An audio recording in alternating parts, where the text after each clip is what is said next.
Marcus Chen sat in his empty apartment, staring at the hologram floating above his datapad. The image showed a strange building made of crystal and metal, sitting alone on a rocky hill under an orange sky. The price was so low it seemed like a mistake. Abandoned alien outpost, he read aloud to the empty room. Kepler, 442C. Previous owners, Keitharan Empire. Current status, vacant for 53 years. He laughed, but there was no joy in it. 6 months ago, he had been one of Earth's top engineers.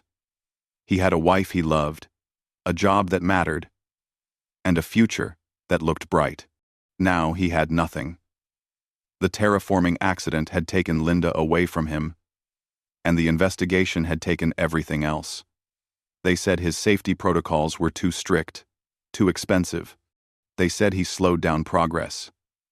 They said he was to blame when the pressure dome failed and killed 47 colonists. Marcus knew the truth. His protocols would have saved those people. But truth didn't matter when lawyers and politicians wanted someone to blame. The apartment felt like a tomb. Every corner reminded him of Linda. Her coffee mug still sat in the sink. Her books were still on the shelf. Her picture smiled at him from the wall, and it hurt to look at her. He needed to leave. He needed to go somewhere so far away that Earth was just another star in the sky. The alien outpost looked perfect for that. Marcus had saved enough money over the years to buy the place and pay for transport. A cargo ship heading to the outer colonies could drop him off for a reasonable price. The captain had warned him that supply runs to Kepler 442C only happened twice a year. But Marcus didn't care. He wanted to be alone. 3 weeks later, he was on the cargo ship Meridian, sharing space with farming equipment and frozen food. The other passengers were colonists heading to new worlds, with hope in their eyes. Marcus envied them. He had forgotten what hope felt like. The journey took 3 months. Marcus spent most of it reading about the Keitharans, the mysterious aliens who had built his new home. They had been beings of pure energy, able to think matter into new shapes. Their technology was beautiful and impossible, like art made real. Then, 50 years ago, they had simply vanished. One day they were there. The next day, they were gone. They left behind empty cities and machines no one could understand. Most of their abandoned places had been picked clean by treasure hunters and scientists. But the outpost Marcus was buying was too remote and too small to interest anyone. The previous owner was a mining company that had bought it cheap and sold it cheaper when they realized it was worthless. When the cargo ship finally reached Kepler 442C, Marcus saw why the place was so cheap. The planet was mostly rock and ice, with a thin atmosphere that could barely support human life. The outpost sat on a plateau, miles from anything else, connected to the spaceport by a single dirt road. The building itself was both beautiful and sad. It looked like someone had grown crystals into the shape of towers and connected them with bridges of flowing metal. But the crystals were dark now, their inner light long dead. Alien writing covered the walls in symbols that seemed to shift when Marcus wasn't looking directly at them. The cargo ship dropped off Marcus and his supplies, then left him alone under the orange sky. The silence was complete. No birds sang, because there were no birds. No wind blew, because there was barely any air. Just Marcus, his boxes of equipment, and a dead alien building. He spent the first day exploring his new home. The main entrance led to a vast hall with a ceiling that disappeared into darkness above. Smaller rooms branched off from the hall, filled with strange machines that looked like sculptures. Everything was covered in dust and shadow. Marcus set up his sleeping bag in what looked like a laboratory. The walls were lined with empty shelves and dark screens. In the center of the room sat a table that seemed to be made from a single piece of black stone. When he touched it, nothing happened. Whatever power had once flowed through this place was gone. That night, as he lay in his sleeping bag eating heated rations, Marcus felt something he hadn't expected. Peace. For the first time in months, his mind was quiet.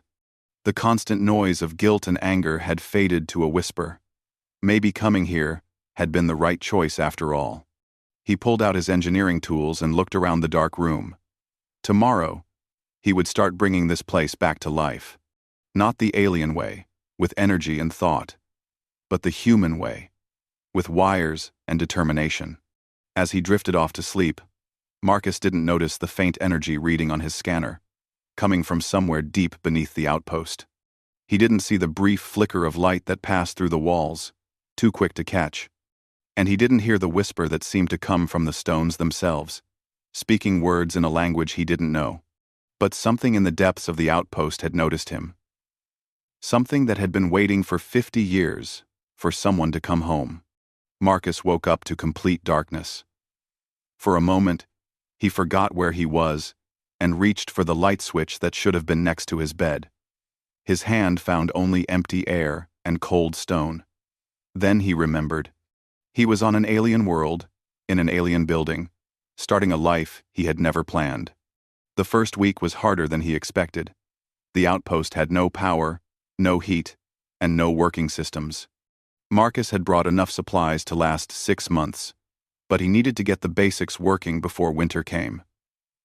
The planet's seasons were long, and he didn't want to spend 9 months in the dark. He started with solar panels. The alien building didn't have a roof in the human sense, just a series of crystal domes that let in the orange sunlight. Marcus climbed up to the highest dome and set up his panels, running thick cables down to the main hall. It wasn't pretty, but it worked. Next came heat. The outpost had some kind of climate system built into the walls, but Marcus couldn't figure out how it worked. Instead, he installed electric heaters in the rooms he planned to use. The heaters were loud and smelled like burning metal, but they kept him warm. Water was easier. The outpost had its own well, connected to an underground stream. The pump was alien technology, but it still worked when Marcus connected it to his power grid. The water tasted strange at first, but his scanner said it was safe to drink. While he worked, Marcus explored more of the building. The upper levels were mostly empty rooms and laboratories, their purpose lost when their creators vanished. But as he went deeper, the rooms became different, darker. The walls here were thicker, made of some black material that felt warm to the touch. On his second week, Marcus found the elevator. It was hidden behind a wall that looked solid, but slid aside when he pushed on it. The elevator shaft went down much farther than he expected. According to his measuring tools, it dropped at least 200 feet into the rock beneath the outpost. Marcus didn't have the courage to use the elevator at first. It was clearly alien technology, a platform that floated without any visible support. But curiosity eventually won over caution. He stepped onto the platform and felt it respond to his thoughts, sinking smoothly into the darkness. The lower levels were different from everything above. Where the upper outpost felt like a place of learning and research, the depths felt like a prison. The walls were lined with cells, each one sealed behind a barrier of crackling energy. Most of the cells were empty, their barriers long since failed. But as Marcus explored deeper, he found something that made his blood turn cold. One cell was still active. The energy barrier hummed with power, fed by cables that disappeared into the rock walls. Through the crackling field, Marcus could see something that shouldn't exist. A human woman floated in the center of the cell, surrounded by a bubble of blue light. She looked young, maybe 30, with short brown hair and the kind of practical clothes that scientists wore. Her eyes were closed, and she didn't seem to be breathing, but Marcus's scanner said she was alive. Marcus spent 3 days trying to understand what he was seeing. The woman's ID badge was still clipped to her shirt, though the writing was faded. He could barely make out her name, Dr. Sarah Voss. The date on the badge was over a century old. That was impossible. Humans had only made contact with aliens 80 years ago. This woman would have to be one of the first humans to ever travel to an alien world. But she looked like she had been sleeping peacefully for just a few hours. Marcus tried everything he could think of to turn off the energy barrier. He followed the power cables, but they led to a room filled with alien machines he couldn't understand. He searched the computer systems, but everything was written in symbols that shifted and changed when he looked at them. Finally, he did what any good engineer would do. He decided to try the direct approach. Marcus rigged up a power inverter from his spare electronics, something that could generate an electrical pulse opposite to what the alien machines were producing. It was dangerous and probably stupid, but it was also the only idea he had left. When he activated the inverter, the whole outpost shook. Lights flickered in the upper levels, and alarms began wailing in languages he didn't understand. The energy barrier around the woman's cell sparked and twisted, fighting against the electrical interference Marcus was pumping into it. For a moment, he thought he had failed. Then the barrier collapsed. The blue bubble around the woman popped like a soap bubble, and she dropped to the floor of the cell. Marcus ran to her, his hands shaking as he checked for signs of life. Her skin was warm, her pulse was strong, and after a few seconds, her eyes fluttered open. She looked at him with confusion and fear, then sat up slowly. When she spoke, her voice was hoarse but clear. "Who are you?" she asked. "Where are the Kytherans?" Marcus stared at her. He had come to this place to escape his past and start over. He had expected to find only emptiness and silence. Instead, he had found a woman who had been sleeping for over a century, asking about aliens who had been dead for 50 years. "The Kytherans are gone," Marcus said gently. "They vanished decades ago. I'm Marcus Chen. I live here now." Sarah Voss looked around the cell, then up at Marcus. Slowly, understanding dawned in her eyes, followed by something that looked like terror. "How long?" she whispered. "Over 100 years," Marcus said. Sarah closed her eyes and took a shaky breath. When she opened them again, her expression was grim. "Then we're in trouble," she said. "The Kytherans didn't put me here to keep me safe. They put me here to keep everyone else safe from me." Sarah sat at the stone table in Marcus's makeshift laboratory, her hands wrapped around a cup of hot coffee. She had been awake for 3 days now, and Marcus could see her struggling to accept what had happened to the world while she slept. "Tell me about first contact," Marcus said. "What really happened?" Sarah stared into her coffee. "It wasn't what the history books say, was it?" Marcus shook his head. "The official story is that the Kytherans made peaceful contact, shared some technology, then left to explore other parts of the galaxy. Most people think they just got bored with us." "That's not true," Sarah said. "They didn't leave because they were bored. They left because they were terrified." She set down her cup and looked at Marcus with tired eyes. "I was part of the first research team to study Kytheran technology. We thought we were so lucky, being chosen to work with beings who could manipulate matter with pure thought. We thought they were gods." "Thanks." Marcus waited. He had learned that Sarah needed time to tell her story. "The Kytherans weren't gods," she continued. "They were refugees. They had been running for thousands of years from something they called the Devourers. When they found Earth, they thought they had found a safe place to hide." "What are we?" Sarah stood up and walked to the dark windows. Outside, the orange sun was setting behind the mountains. "We're amplifiers," she said. "Every living thing has some level of psychic energy. It's how the Kytherans could read thoughts and move objects with their minds. But humans, we're different. We don't just have psychic energy. We broadcast it." Marcus frowned. "I don't understand." "Think of it like a radio," Sarah said. "Most species are like small radios, sending out weak signals that can only be heard up close. But humans are like massive radio towers. Our thoughts and emotions get amplified and transmitted across space. The stronger the emotion, the farther the signal goes."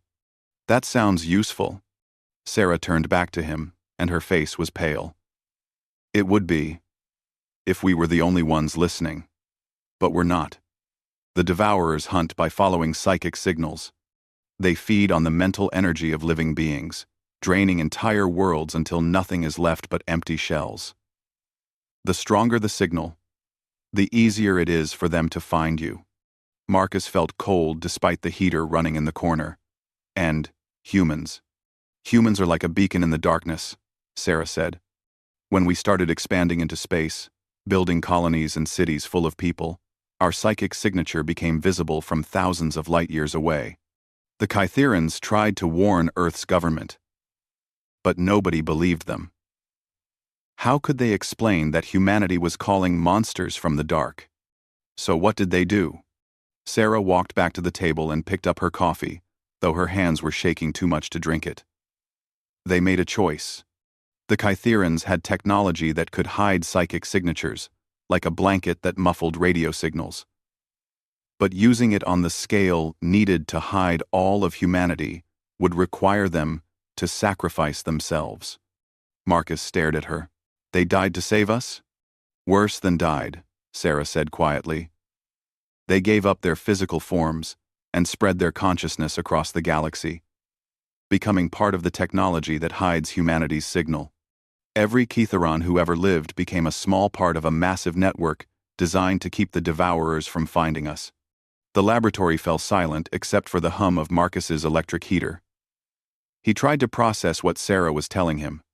An entire species had sacrificed itself to protect humanity from threats they didn't even know existed. But why hide you? He asked. Why put you in that cell? Sarah's laugh was bitter. Because I figured out how their technology worked. I was studying their psychic amplifiers when the sacrifice happened. I learned too much about the connection between human minds and their hiding systems.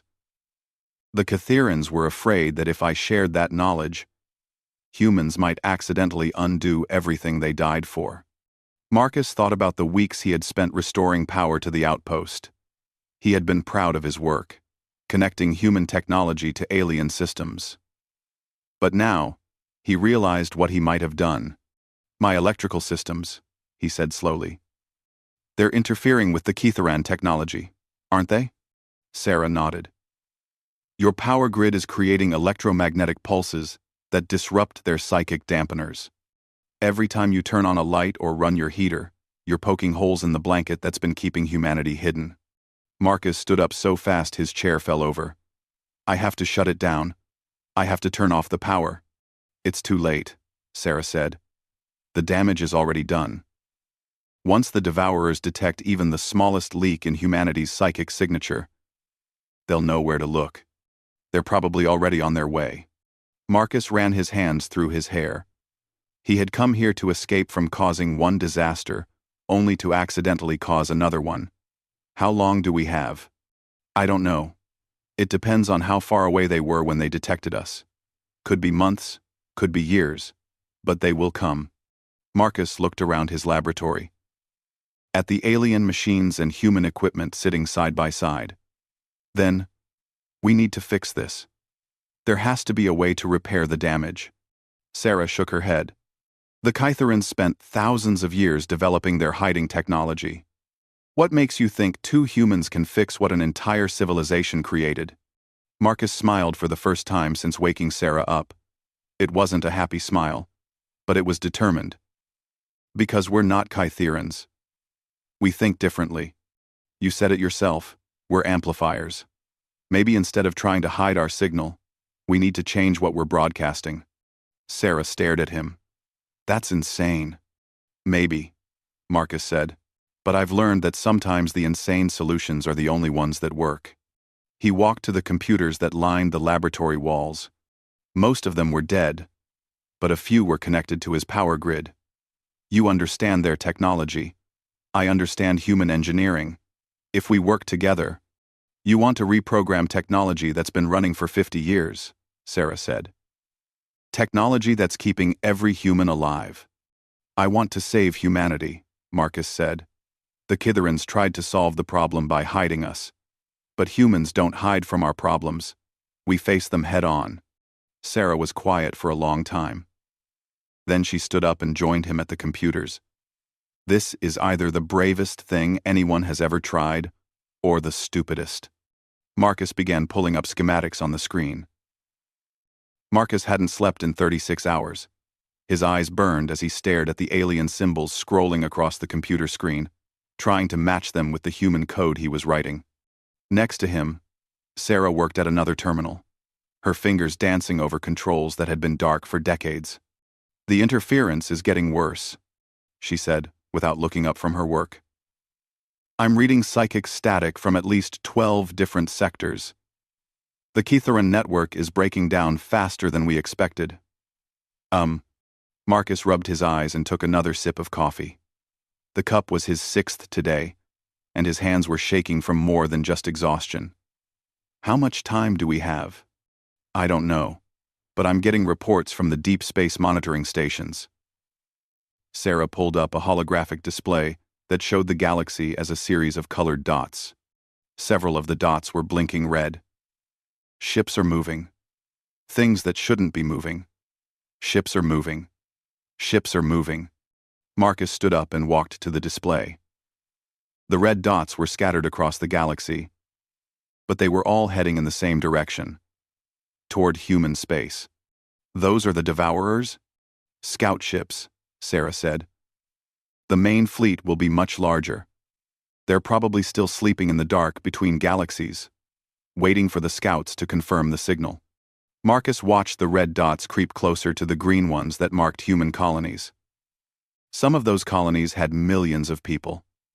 Earth itself had 12 billion. All of them were depending on 2 exhausted engineers in an abandoned alien outpost. "Show me what you've found," he said. Sarah switched to a different display. This one showing the structure of the Ketheran hiding technology. It looked like a vast web spanning the galaxy, with nodes at every star system where humans lived. The web was beautiful and complex, but Marcus could see the damage his electrical systems had caused. Dark spots spread through the network like holes in fabric. "The Kitherans built their system to work like a single mind spread across space," Sarah explained. "Each node communicates with the others through quantum entanglement, creating a perfect harmony that masks human psychic signatures. But your power grid generates electromagnetic pulses that disrupt the quantum fields." Marcus studied the pattern of damage. It wasn't random. The disruptions followed the same frequency as his electrical systems, creating a rhythm in the breakdown. "It's not just interference," he said slowly. "It's resonance. My equipment is making the quantum field vibrate like a tuning fork. And that vibration is what the Devourers are following," Sarah said. "Every pulse makes us more visible." Marcus was quiet for a moment, thinking. Then, he turned to Sarah with an expression she hadn't seen before. It was the look of an engineer who had just figured out how to solve an impossible problem. "You said the Ketheran system works like a single mind, right?" "Yes, but... and human thoughts are amplified by our psychic nature?" "Marcus, what are you thinking?" He walked back to his workstation and began pulling up new files. "The Ketherans tried to solve the problem by hiding our signal. But what if we don't hide it? What if we change it instead? In our roam." Sarah joined him at his computer. "I don't understand."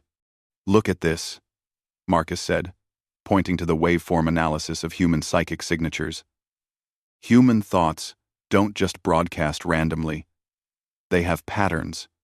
Love, fear, hope, anger. They all generate different frequencies. So the Devourers feed on specific types of mental energy. Fear, despair, helplessness. That's what they're hunting for. But what if we broadcast something else? Something they can't digest?" Sarah stared at the screen. "You want to turn every human in the galaxy into a psychic transmitter?" "We're already transmitters," Marcus said. "We just need to coordinate what we're transmitting. Instead of random thoughts and emotions, we broadcast something unified, something powerful. The Ketheran network couldn't handle that kind of load. It would burn out every node in the system." Marcus smiled. "Then we don't use the Ketheran network. We build our own. For the next 18 hours, they worked without stopping. Marcus designed a new type of psychic amplifier, one based on human technology instead of alien energy manipulation. Where the Catharans used thought to shape matter, Marcus used matter to shape thought. Crystalline matrices grown in electromagnetic fields, quantum computers linked by human emotions instead of cold logic. Sarah provided the theoretical framework, explaining how human psychic energy could be channeled and focused. Together, they created something that had never existed before. A technology that enhanced human nature, instead of trying to change it. The prototype was crude compared to Kitharan technology. It looked like a radio antenna crossed with a computer server, all of it wrapped in cables and cooling systems that Marcus had jury-rigged from spare parts. But when they activated it, the results were immediate. The psychic static that had been growing stronger suddenly organized itself into a clear signal. Not the random noise of billions of individual minds, but a chorus of human consciousness, singing in harmony. "It's working," Sarah whispered, watching the readouts. "The signal is coherent. It's beautiful." But Marcus was looking at a different display, one that showed the approaching red dots. They had stopped moving toward human space. Instead, they were moving away, retreating into the dark spaces between stars. "They felt it," he said. "The scouts felt our signal, and they don't like what they found." Sarah looked at the retreating dots, then back at their jury-rigged amplifier. "This is just a prototype.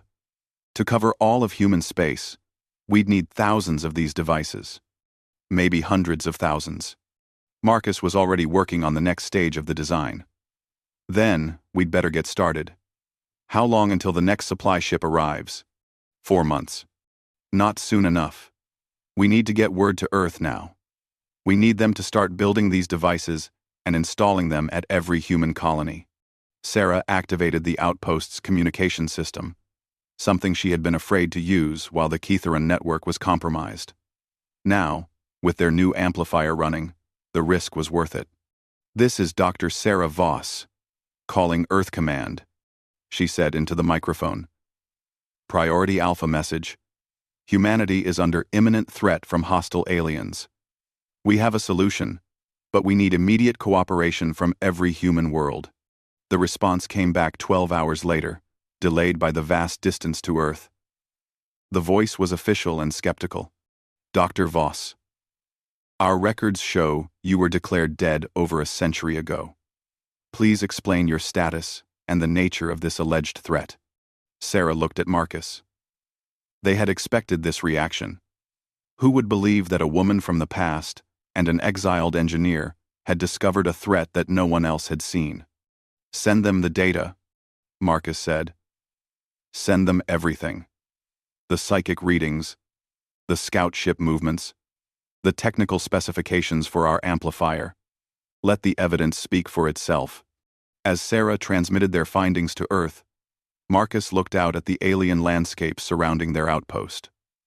Somewhere in the dark between stars, ancient enemies were watching and waiting. But for the first time since waking up in this place, he felt hope. Humanity had always been good at coming together when faced with impossible odds.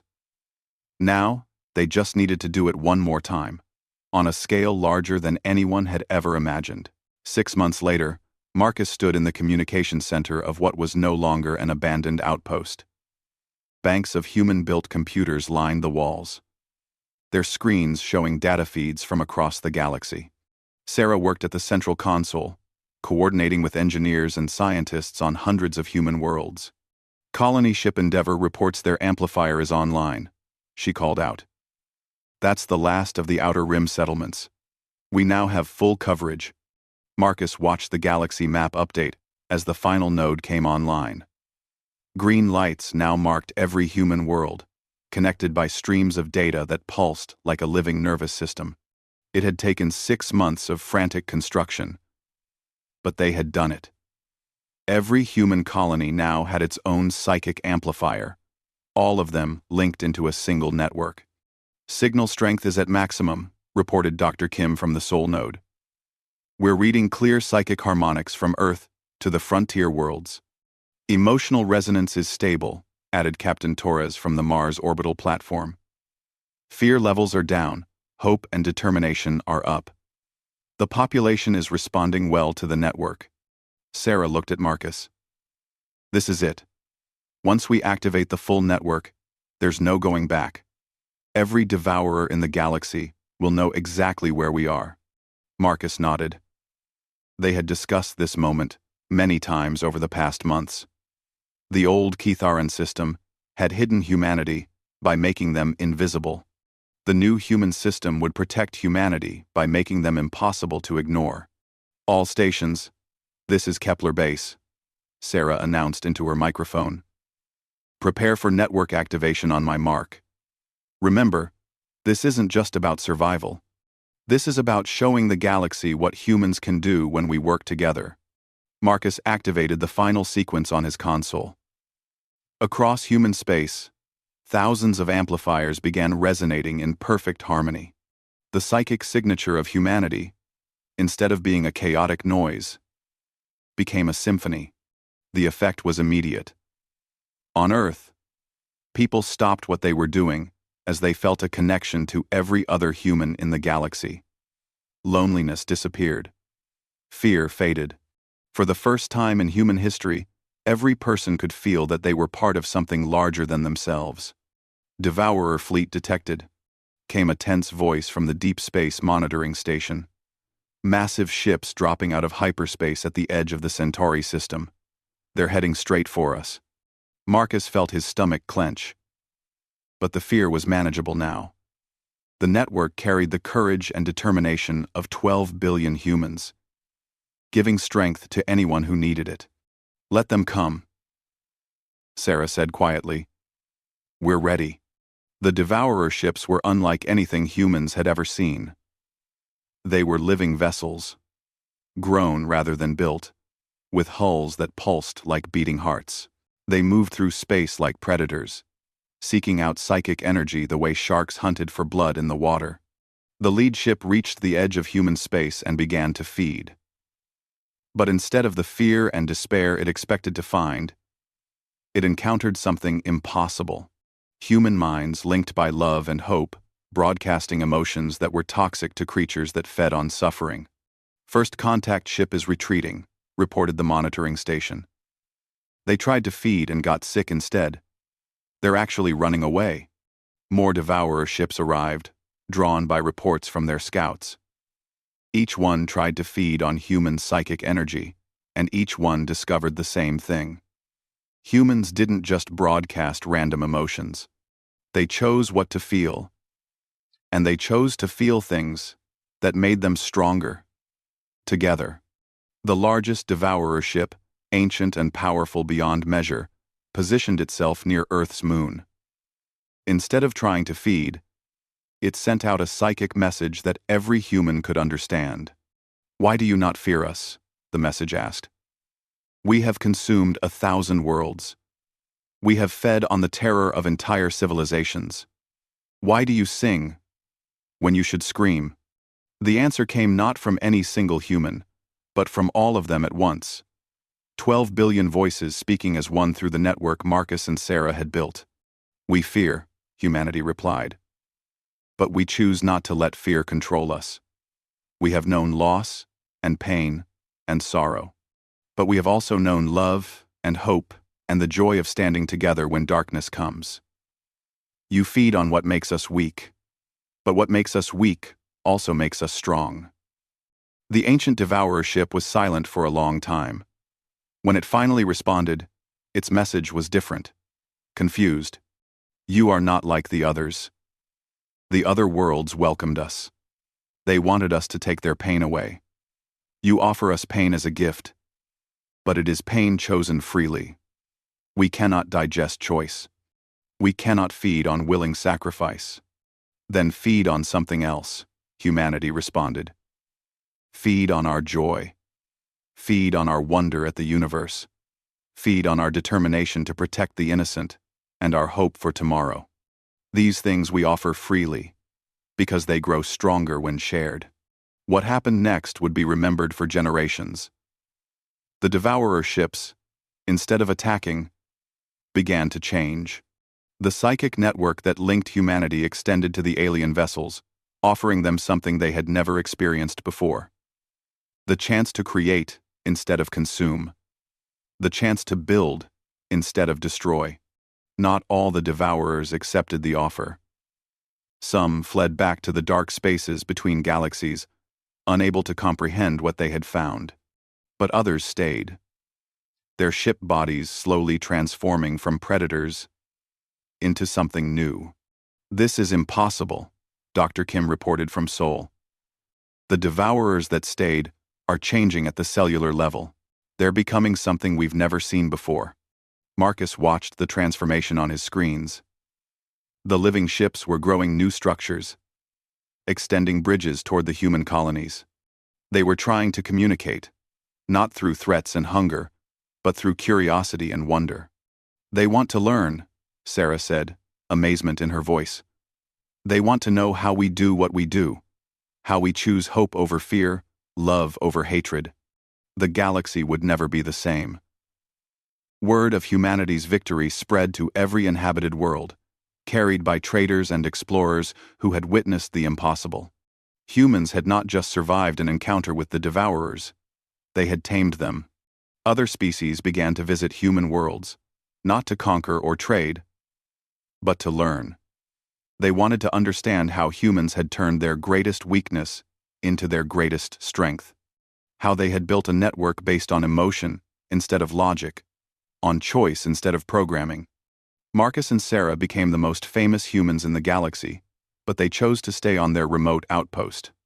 It had become the center of the new network, the place where human and alien scientists worked together to understand the mysteries of consciousness and connection.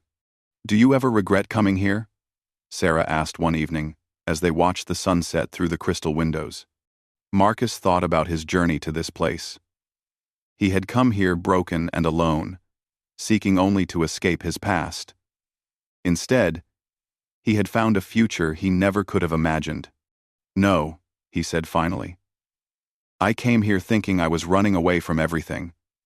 But I was really running towards something I didn't know I needed to find." "What's that?" Marcus smiled, feeling the warmth of 12 billion human minds connected through the network they had built. "Home," he said. "I found home."